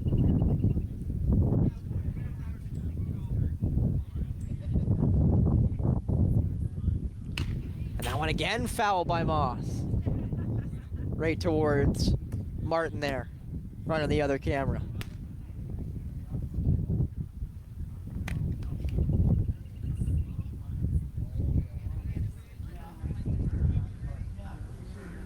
Still full, 3-2. Driving up and down the street. That one chopped. Saunders or Shaver should get there, but never gloved it. So that's another infield single for Barrie, and that loads the bases with just 1 out. For the leadoff hitter, Cam Nemeth, who has struck out his last 2 at-bats, but in the first inning, on the second pitch he saw from Nate Kramer, he put it in right center field into the proverbial seats. Straight up. Alleyway. Alleyway, McNeil. Here we go. Yeah. Yeah, it was single. That one low. 1-0 count now. Oh, yeah. Again, Nemeth can have a productive out and attack at least 1 run on. Obviously, anything in play that makes it to grass should probably score at least 1, and that could be it. And that will land in the gap in right center field. It's going to score 1, 2 comes around. He'll cruise into second base, and it will be a 2 RBI double. 5-0 now Barrie as they tack on some insurance runs. It took them to the 7th to finally get back at Kramer after the first, but they've finally got back after him. And that makes it 5-0 Barrie here. 1 out with guys on second and third. Now after that, Nolan Thompson. That one outside for Kramer. Gotta wonder if Don Barley might think about pulling his pitcher here, or at this point just letting Nate Kramer finish this one out.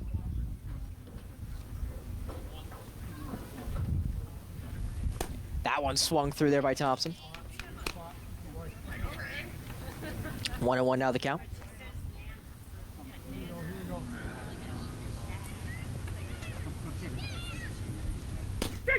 That's a strike call. 1-2. 1-2. Really could use this strikeout, could Nate Kramer. Gets him one out closer to the bottom of the 7th. That one put right towards Kirk Gibson. Gibson gets it and Post will be able to dig it out, but that will score another one on. So it's now 6-0 in favor of the Angels. They have a guy now on third, but a productive out will not score him because it will end the inning. But Zach Freeman-Lloyd will get a chance to dig back in. 6-0 Angels. 2 outs near the top of the 7th with the guy stuck on the pond there at third base. And that's a strike there for Kramer.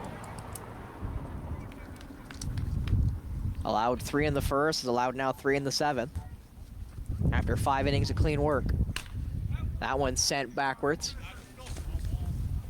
And that one's gonna land again into a couple Sarawak.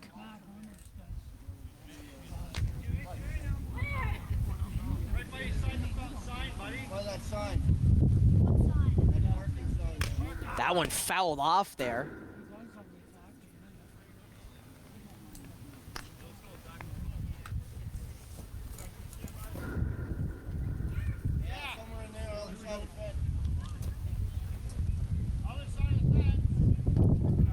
That one bounced straight at Slater, able to block it.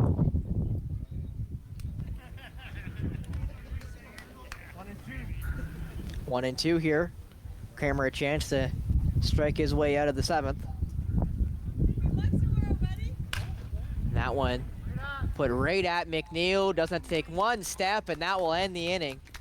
6-0 now, Barrie. They tack 3 more on his insurance runs, and Owen Sound's got to find a way to break through Jake Brennan, or it's going to be 1-0 Barrie on the day, with the second game coming up in now about 45 minutes time.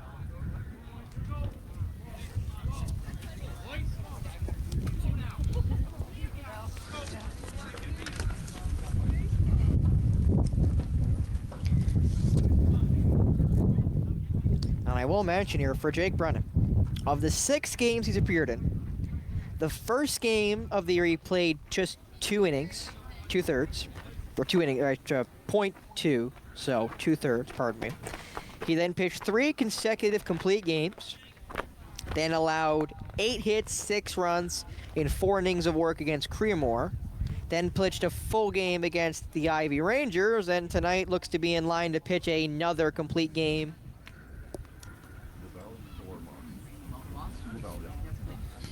As another update here, as Brendan Laval will come in for Darcy Moss, as I got to assume a defensive sub, as again Jake Brennan will come to try to end this game and have his 5th complete game. And again, one thing I do love about the NDBL, unlike, I'll say, the major leagues, where starters pitch, if they're lucky, 5 innings, and if you're a stud like Shota Imanaga or Yoshinobu Yamamoto, or yeah, I do love both those guys, and they're both on my fantasy team.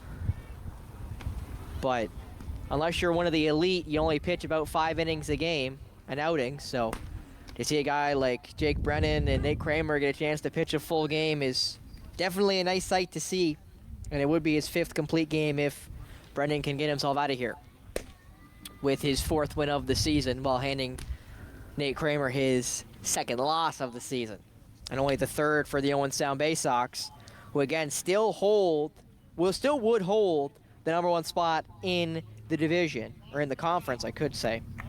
But again, a win today would put them 3 points clear of New Lowell Knights, tied on games played. But 2 losses today would just leave them 1 point ahead of New Lowell for the #1 spot in the NDBL, as this season continues to wind down for everybody. So that one's fouled back. And it's actually caught there by the 3rd baseman, pardon me. So that's an out for Van Cedar, as Barrett will now dig in with 1 out early in the bottom of the 7th.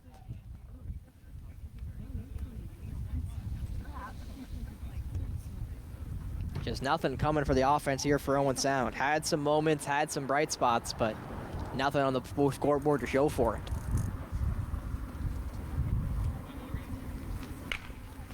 That one dribbled at the pitcher. Can he beat it out? The answer is no. And that will make it 2 outs here, with the last out potentially being Greg Slater.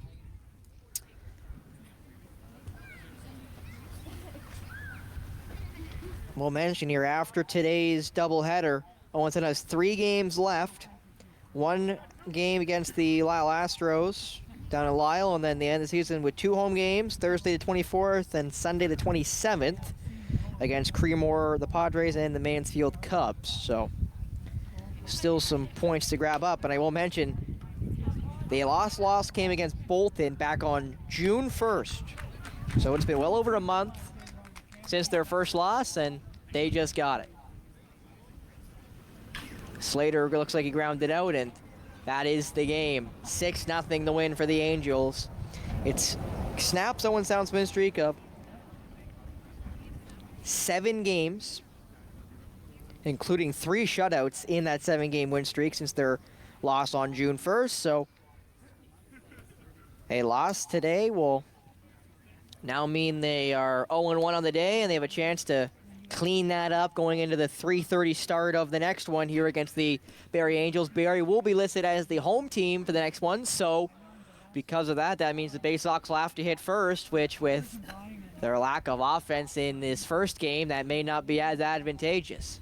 But any little change can make the difference, and maybe hitting first will shock the system a little bit of the Owen Sound Baysox. You see there. Hi everyone, Spencer Byers here with the Rogers TV team, and I won't hold you too much longer. We got about 40 minutes till the next game here at Tom Williams Park, so stay tuned for that as the Barrie Angels look to go 2 for 2 on the day and keep themselves alive in the playoff race in the NDBL, as Owen Sound look to go 1-on-1 and get their 16th win of the season. But for myself, Spencer Byers, the great Mark Perry, we'll see you back at 3:30 when Barrie take on Owen Sound in Northern Dufferin Baseball League here on Rogers TV.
This program is brought to you by Rogers Xfinity, connecting you to more of what you love. Visit Rogers.com for more details. Are you a passionate content creator ready to expand your audience reach? Do you have unique stories, captivating hobbies, or special interests that deserve a spotlight? Rogers TV is here to amplify your voice within the community. We offer you the platform to broadcast your content to a wider audience. And the best part, it's completely free. Don't miss this opportunity to share your vision and engage with viewers. Find out how Rogers TV can transform your content journey today. It's closing time, and you stayed out longer than you planned. So now you can't drive, and the buses have stopped running. You could always call your girlfriend. Or maybe your roommate? What about your best friend? You could just dial 1-888 Taxi Guy or use the Taxi Guy app. The call and the app are free, and they both connect you to a local cab company to bring you home safely. Visit arrivealive.org to find out more. Arrive Alive, drive sober. Public transit, garbage pickup, parks and recreation programs, snow removal on your street. How can you stay informed about these and other important local services? Tune to City Council coverage on Rogers TV. See your community leaders at work on Rogers TV City Council coverage.